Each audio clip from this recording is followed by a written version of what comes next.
Começa hoje o programa Conta Outra. Nossa ideia é trazer e discutir versões diferentes da história que ouvimos na escola e no dia a dia. Quando se pensa na história do Brasil, não tem como não lembrar dos indígenas. Mas o que você sabe sobre eles? Seu Valmir, o que o senhor sabe sobre os índios? O que eu sei é que eles estavam aqui antes do descobrimento, né? Então essas terras aqui eles já conheciam. Ai, mulher. Não muita coisa. Os índios foram os primeiros habitantes aqui do Brasil, né? Eu acho, assim, nas Américas. Eles tinham umas tribos, eles andavam nus, eles caçavam animais para se alimentar. Eu sei o que eu aprendi na escola, assim, de que eles estavam aqui quando o Brasil foi descoberto, né? Mas já habitavam. Que a cultura indígena é muito ligada à terra, à espiritualidade, à natureza. Ele morava na selva. Ele pescava, ele usava uns negócios assim, umas penas. Eu tenho terra lá em Mato Grosso do Sul, uma terra razoável, trabalho com isso. E a gente sempre teve uma ótima convivência com os índios, meus pais principalmente. Eu sou inclusive descendente de índio. As ideias que temos sobre nós, sobre nossa sociedade e sobre os outros povos são formadas ainda na infância. O que aprendemos na escola, ouvimos em casa, vemos na televisão e no cinema, formam nossa visão de mundo. E são as informações erradas ou a falta delas que nos levam a formar imagens distorcidas e preconceituosas em relação às outras culturas e formas de pensar. Por isso, é tão importante o que e como aprendemos na escola. O que você pensa e sabe sobre os índios? Você se lembra do que aprendeu na escola? Pesquisas sobre livros didáticos mostram que eles apresentam uma imagem estereotipada e equivocada dos indígenas brasileiros e sua história. Nos livros, o descobrimento do Brasil causa alguma controvérsia, mas o ponto de discussão costuma ser apenas se o descobrimento foi ou não intencional. Dificilmente fala-se que a Terra não foi descoberta, mas que outros povos já viviam aqui. No artigo Desafios do Ensino sobre Indígenas nas Escolas, uma reflexão a partir dos livros didáticos de história, a antropóloga Isabel Gobi questiona a versão oficial que encontramos na maioria dos livros didáticos. De acordo com sua pesquisa, os indígenas são representados como povos primitivos e atrasados, e não como pessoas com uma cultura própria e que preservam o meio ambiente. A intensa exploração no pau-brasil, feita de forma rudimentar e caracterizada pelo nomadismo, não sendo, portanto, capaz de promover um povoamento mais regular e estável, não deixou traços mais marcantes em nossa terra, a não ser a destruição em larga escala da floresta da qual se extraía a madeira.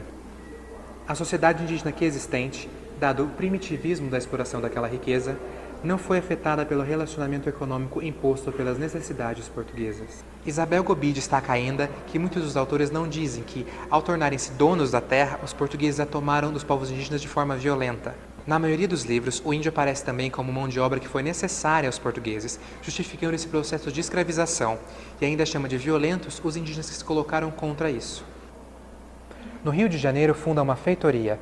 A seguir, chega a Cananéia, onde encontra um bacharel degredado, Francisco de Chagas e alguns espanhóis. Posso trazer 400 índios escravos carregados de ouro e prata se fizermos uma entrada para o interior. 80 homens partiram para o sertão e nunca mais regressaram, talvez por terem sido devorados pelos índios. A simplificação da história, que é sempre contada do ponto de vista do branco colonizador, não nos ajuda a conhecer o processo de formação da sociedade nacional. O que vimos até agora é o que normalmente aprendemos nas escolas, nos livros e também em alguns filmes. Convidamos a professora do Departamento de História da USP, Antônia Terra de Calazans Fernandes, que é uma das coordenadoras do LEMAD, o Laboratório de Ensino e Material Didático da Universidade de São Paulo. Ela tem como um de seus temas de pesquisa o ensino da história indígena. Obrigado, professora, pela sua presença. Obrigada. E também convidamos aqui a professora indígena Porã Turiba, que atualmente dá aulas na Escola Estadual Indígena Guarani Guirapepó, na aldeia Tenundê Porã, localizada no extremo sul da capital paulista. Ela atuou nas reivindicações para que fossem criadas escolas indígenas nas aldeias de São Paulo. Obrigado, Porã, pela sua presença também. Obrigada. Bom, eu queria começar perguntando para Porã, por que, Porã, você se interessou por trabalhar com educação? Na verdade, na cultura guarani, a gente é indicado pela comunidade ou pelo cacique para trabalhar nas áreas. Aí a minha avó falou, que é cacique, falou assim, já que você é tão brava para falar na educação, agora você vai na reunião de educação. Comecei a ir nas reuniões de educação e depois me tornei professora, indicada pela cacique, Dona Jandira, e acolhida pela comunidade. E você, professora Antônia? A senhora poderia falar um pouquinho sobre o que você pesquisa no LEMAD sobre os seus temas? Então, eu trabalho com formação de professores de história que vão trabalhar no sistema regular de ensino. E existe uma responsabilidade grande de pensar as questões contemporâneas e formar esses professores para trabalharem com essas questões. Assim, eu sou uma pesquisadora na área de ensino, de história dos materiais didáticos, me envolvi num projeto grande, né, financiado pelo Ministério da Educação, em que tive ótima oportunidade de conhecer aldeias Guarani, de conversar com os professores das aldeias, de analisar os materiais didáticos produzidos por ele, analisar os materiais didáticos para a escola regular. E desde lá para cá tenho aprofundado cada vez mais e aí abri uma disciplina também dentro do departamento para trabalhar com a história indígena no ensino de história, né? Com essa possibilidade de formar professores que sejam mais sensíveis e tenham uma maior profundidade com a história indígena brasileira. Bom, professoras, de acordo com o que a gente viu nas matérias, como vocês veem o índio sendo retratado na história do Brasil? Então, assim, esse é um dos nossos temas de estudo, é uma das questões que eu tento trabalhar com os futuros professores, né? Como analisar os livros didáticos, quais são essas representações que são construídas para as populações indígenas. Então, por exemplo, o cuidado de sempre ter e entender que cada livro didático, cada material foi produzido em uma época, a partir das referências contemporâneas do contexto e também a partir de uma historiografia. No século a grande influência vem principalmente do século XIX, e que os historiadores, como Van Hagen, estabeleceu como as populações indígenas só no passado, né? E a partir de referências de conceitos construídos no final do XVIII ao longo do XIX, da história europeia, que classificava as populações do mundo entre civilizadas e não civilizadas. Então, as populações brasileiras passaram a ser representadas, indígenas, como selvagens, principalmente selvagens, e como resistentes ao processo de civilização. Alguns livros didáticos, inclusive até início do século XX, né, falavam que as populações indígenas eram populações sem história, né? Isso era um clássico, inclusive, dentro da construção das periodizações históricas, né? Quem não tinha escrita eram selvagens e não tinha história. Então, as populações indígenas foram enquadradas durante muito tempo nos livros didáticos como selvagens, né? Em outras linhas historiográficas, a partir da década de 50 e 60, os indígenas também começaram a aparecer muito como vítimas. Então, se denunciava a questão a permanência deles como sendo escravizados, mas sempre como uma situação de vitimização. E isso é um problema, porque se hoje em dia as populações indígenas querem que sejam vistas como protagonistas, eles não são só vítimas, eles são também pessoas que reagiram, que negociaram, que encontraram formas para sobreviver, e os livros, que as questões postas pela historiografia também contemporânea.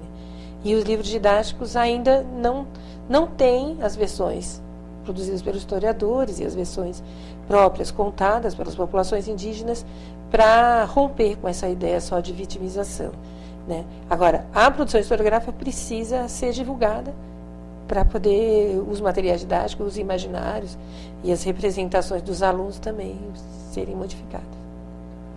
Você, Flora, concorda? Então, eu concordo com a professora, né? E não só porque eu, além de eu ser professora, também fui aluna e eu estudei em escola não indígena, né? Hoje eu atuo em escola indígena dentro da aldeia, mas a minha formação é escola não indígena.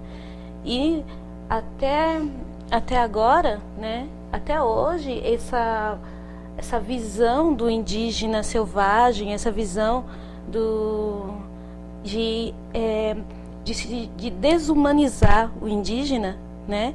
Ela é retratada até hoje. Na escola mesmo, eu sendo indígena, sendo uma aluna indígena dentro da sala de aula, tendo alunos negros e de outras etnias, a professora, e quando não tinha a menor sensibilidade para falar, né? Por exemplo, eu me lembro muito bem de uma aula que ela falava assim, porque os indígenas eram muito selvagens, não eram domesticados, precisou-se buscar os negros na África para poder trabalhar, como se um ser humano escravizar outro e matar outros fosse a coisa mais normal do mundo, não é? Assim, como se os europeus falassem, não deu para escravizar os índios, então vamos escravizar os negros, sabe? Somos todos seres humanos, né? Então, hoje mesmo, atualmente, eu vi uma novela infantil, né? Que a professora lá falava assim: vocês parecem uns bandos de selvagens, eu tenho alunos ou selvagens? Aí a personagem, criança, falava assim: se fôssemos selvagens não teria taxinha, teria lanças e pontas nas nossas coisas, né? Então, assim, ainda hoje a imagem do indígena selvagem, animal, né, ele é reforçado tanto nos livros didáticos quanto na mídia. Vamos fazer um pequeno intervalo e voltamos em seguida.